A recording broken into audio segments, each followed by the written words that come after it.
Bueno, entonces continuamos la clase y nos habíamos quedado en importancia de los defectos. Habíamos visto maclas, límites de grano, ¿verdad? Y límites de dominio. Entonces continuamos ahora con defectos superficiales, viendo qué importancia tienen ellos.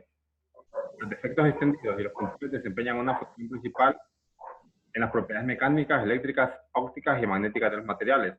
Es decir, ahora está hablando de todos los defectos, no solo de los superficiales, también incluye los defectos puntuales, como eran las vacancias, superficiales, ¿verdad? Defectos lineales, lo que son las dislocaciones helicoidal, mixta o de borde. Y también incluye los defectos que acabamos de ver, que son superficiales. Todos estos afectan las propiedades mecánicas, eléctricas y ópticas y magnéticas de los materiales. Vamos a ver cómo afecta cada una de ellas. Por ejemplo, en las propiedades mecánicas pasa lo siguiente. Cualquier imperfección en el cristal, eleva la energía interna en la localización de la imperfección. O sea, toda imperfección eleva la energía interna porque causa, cuando ustedes quieran deformarla ahí, se necesita agregar una energía de deformación adicional, porque ya no es perfecta en esa zona. Entonces, la energía local se aumenta debido a que cerca de la imperfección, los átomos se acercan de manera estrecha, con presión, o son separados a forzarse bastante tensión. Entonces, esas compresiones y tensiones locales deforman la red. Entonces, hay una energía de deformación asociada en esos puntos. Una dislocación de un cristal metálico que de otra manera sería perfecto, puede moverse con facilidad a través del cristal si el esfuerzo cortante resuelto es igual al esfuerzo cortante resuelto crítico. Lo que quiere decir eso es que para que ustedes empiecen a mover una dislocación, tienen que aplicar un esfuerzo de corte, ¿verdad? Pero no cualquier esfuerzo de corte, hay un esfuerzo de corte crítico, a partir del cual empieza a moverse. Para esfuerzos menores no se va a mover esa dislocación. Los defectos en los materiales, como las dislocaciones, los defectos puntuales y los límites de grano, funcionan como señales de alto para las dislocaciones. Cuando una dislocación se está moviendo y se encuentra con un defecto puntual, ahí hay cierta energía de formación, entonces eso perturba el movimiento. O sea, puede ser que sí lo logre pasar, pero hay que invertir más energía, o puede ser que quede atrapado. Los límites de grano también son defectos que detienen las dislocaciones, como que se acumulan hasta ahí donde llega el grano, ¿verdad? Si muchas dislocaciones llegan al mismo punto, puede ser que algunas sí lo logre pasar, pero la mayoría se detienen ahí. Si el grano vecino tiene bastante coherencia con el grano de la par, probablemente la pueda pasar, pero por lo general no tiene mucha coherencia. Coherencia es que la orientación esté bastante parecida. Y las propias dislocaciones interfieren entre sí, es decir, a veces entre ellas mismas dificultan su movilidad e incluso ellas mismas se pueden aniquilar cuando dos dislocaciones son opuestas. Entonces veamos ahora tres tipos de mecanismos de endurecimiento. ¿Cuándo van a ser más duro el material? Endurecimiento por deformación es un tipo de mecanismo de endurecimiento por deformación. Cuando ustedes deforman un material lo hacen más duro, como por ejemplo lo que pasaba en la forja, ¿verdad? O en la herrería, que están golpeando el metal para volverlo más duro. Y eso lo que pasa es que la deformación aumenta el número de dislocaciones. Cuando ustedes están deformando, todos esos golpes van generando dislocaciones, lo cual eleva la resistencia al material, dado que el aumento en la densidad de dislocaciones ocasiona más señales de alto para el movimiento de las dislocaciones. Como las dislocaciones son señales de alto, ellas mismas perturban su movimiento, ¿verdad? Lo limitan. Entonces, cuantas más dislocaciones hayan, el movimiento de esas dislocaciones está más limitado. Entonces, el material se va endureciendo. Recuerden que las dislocaciones eran un mecanismo para que el material se deforme, es decir, le dan cierta plasticidad. Y si el movimiento de las dislocaciones está limitado, ese material va adquiriendo mayor resistencia y también mayor dureza. Y ahora tenemos otro que se llama endurecimiento por solución sólida. Solución sólida, es decir, cuando nosotros introducimos de manera intencional átomos sustitucionales o intersticiales, se ocasiona un endurecimiento por solución sólida. Un ejemplo claro de esto sería el acero. El acero nosotros tenemos carbono, ¿verdad? Hierro más carbono es igual a cero. Entonces, ese carbón son defectos intersticiales. Entonces, ese carbono añadido también es una señal de alto para dislocaciones. Cuando una dislocación va avanzando y se encuentra con un carbono, eso limita su movimiento, entonces es otra señal de alto. Entonces eso se le conoce como endurecimiento por solución sólida, cuando tenemos un material intersticial o un sustitucional en nuestra matriz. Y ahora endurecimiento por tamaño de grano. Al aumentar el número de granos o al reducir el tamaño de grano, o sea, estas dos es lo mismo, ¿verdad? Si ustedes reducen el tamaño de grano, ¿qué pasa? Van a tener una mayor cantidad de granos, ¿verdad? Porque tienen en el mismo volumen menos granos. Entonces, tienen un mayor número de granos. Y como el borde de grano es una señal de alto, entonces también se ve limitado la movilidad de dislocaciones. Porque cuando se encuentra con un borde de grano, probablemente no pueda pasar al siguiente grano.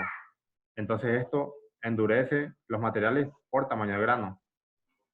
O sea, endurecimiento por tamaño de grano. A menor tamaño de grano, mayor dureza o mayor resistencia. Lo que le había visto o sea, lo que ya habíamos visto en la parte de Halley-Page, que el tamaño de grano mejora la resistencia y también la dureza. Entonces la resistencia la mejora porque limita la movilidad de las dislocaciones. Tiene más barreras para que la dislocación no se pueda mover. Entonces acá veámoslo como con una imagen. Supongan, partamos de esta dislocación del punto A, que tenemos el punto A. Si esta dislocación se empieza a mover hacia la izquierda, se va a encontrar con esta señal de alto, que es ¿qué puede parecer este aquí? Parece como un defecto sustitucional, ¿verdad? Un átomo de otra especie que se colocó en la red. Entonces, cuando este empiece a avanzar, como aquí hay una energía de formación, como ese átomo es más grande, todos los demás átomos deberían estar ahí como más apretaditos, aunque no se veía en la imagen, ¿verdad? Entonces, hay una energía de formación que la dislocación limita su movilidad. Si el esfuerzo cortante es suficientemente fuerte, lo va a poder pasar, ¿verdad? Pero van a tener que aplicar más fuerza, ¿verdad? Entonces, no es que necesariamente estos defectos las detengan. En algunos casos sí las pueden anclar, ¿verdad? Pero en otros casos se va a necesitar un esfuerzo cortante más fuerte que el crítico para que puedan lograr pasarlo. Por acá, por ejemplo, acá arriba, acá en la parte B, si esta dislocación se empieza a mover hacia la derecha, esta parte B tiene tan deformada la red que acá abajo se llega a ver, ¿verdad? Que hay como un plano extra, que sería este. Entonces, cuando se encuentre en ese plano extra, también se va a necesitar un mayor esfuerzo cortante para que lo pueda atravesar. Y el borde de grano, ni digamos, ¿verdad? Todavía va a necesitar un esfuerzo cortante mayor, porque es una deformación mayor en la red, ¿verdad? Incluso ya pasa otro grano. Entonces, si pasa este B y logra entrar en contacto acá, probablemente ahí sí se ancle. Ahí no pueda pasar al siguiente grano. Entonces, eso sería prácticamente cómo interfiere en las propiedades mecánicas. Ahora pasemos a ver otras propiedades. No sé si tienen alguna duda hasta ahora.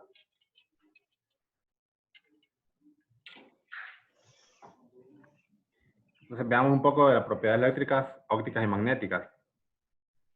Dice que estos átomos dopantes permiten tener un control significativo en las propiedades eléctricas de los semiconductores. Cuando ustedes ciertos semiconductores los pueden dopar con otros materiales, ya sean intersticiales, ¿verdad? Dopar es agregar, ¿verdad? Agregar quizás una cantidad mayor de la que cabría en condiciones de equilibrio en ese material.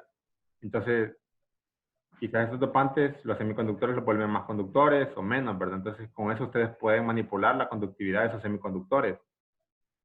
El efecto de los defectos, como las dislocaciones, sobre las propiedades de los semiconductores, por lo general es perjudicial. O sea, las dislocaciones no son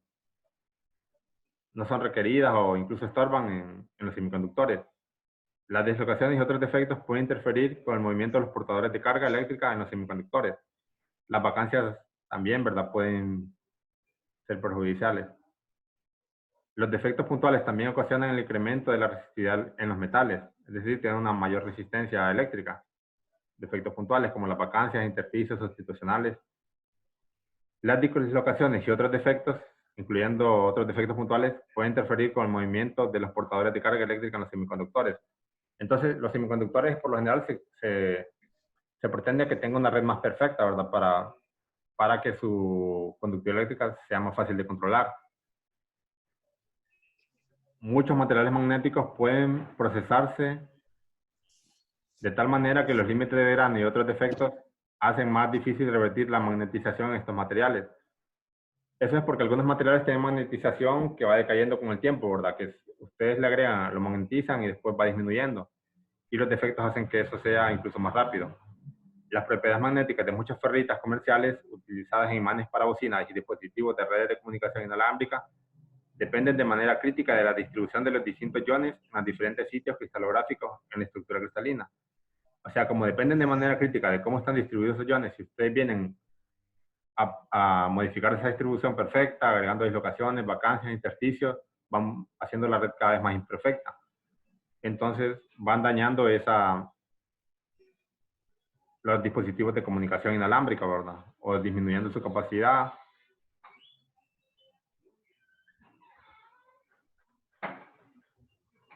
Y eso sería todo, ¿verdad? Entonces, aquí termina el curso. Gracias por su atención. Si tienen alguna duda, la pueden hacer ahora, ¿verdad? Y si no, que lo que queda pendiente, ya me mandaron dos tareas. Básicamente es la tarea del último parcial, que esa ya se la mandé hace como una semana, una investigación y una tarea que les voy a asignar mañana. Y ya con eso, la otra semana les doy la nota. Ustedes me lo pueden entregar eso hasta el martes de la semana.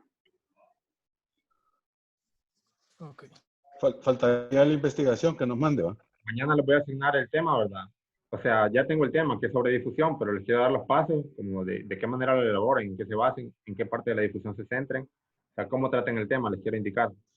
Entonces, mañana les voy a dar las indicaciones de cómo realizar la investigación y el tema, y una tarea extra, tipo parecida a la que hicimos antes, tipo como un examen, pero puesto de forma de tarea, como a libro abierto. Que igual no vale muchos puntos, ¿verdad? Pero es como para que ustedes tengan la idea de cómo hubiera sido el examen, para que puedan practicar de cómo debieron haber hecho el examen, pero vale como una tarea, no tiene el puntaje de un examen. Okay. Y ya con esto se les va a evaluar todas esas tareas y la investigación. Ahí nos va a poner también la fecha. La fecha de entrega va a ser el martes de la otra semana. Y ya todo lo que tengan que entregar, a más tardar. Para ya como el miércoles darles la nota. Es como 30 de abril, ¿no? El martes de la otra semana es 28. Martes 28, ¿no? Sí. Mañana les voy a asignar la otra tarea que les digo, tipo parecida a la que hicimos antes, como tipo examen, con 5 ejercicios. Y la tarea de investigación.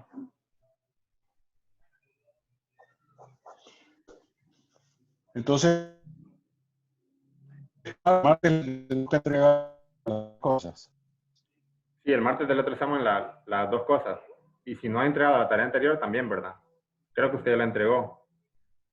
La de arreglos atómicos, la de imperfecciones en cristales. Sí, pero nos dice que es una, que es la tarea que ya nos dio. Dos, Sí. otro es la investigación. Y tres, lo que nos va a poner como examen. Son tres cosas. Sí, son 3 cosas para este parcial. Entonces, todo esto tiene que estar entregado. Lo entregamos el 28. A más tardar, ustedes lo pueden ir entregando antes. Si la data en el Ah, domingo ok. o viernes, lo pueden entregar a mi correo, ¿verdad? Siempre. Está bien. Está bien. Bueno, pues, gracias por todo y ahí nos seguimos comunicando por el chat del grupo. Ok. Nos manda esta, ¿va? Porque tengo que estudiarlo. Sí, voy a Las dos. subir las dos al YouTube y en PDF se las voy a pasar. Ok. PDF Bueno, les voy a pasar muchas uno gracias. solo porque es la misma. Bueno, Ok. hasta luego. Bueno, hasta luego. Adiós.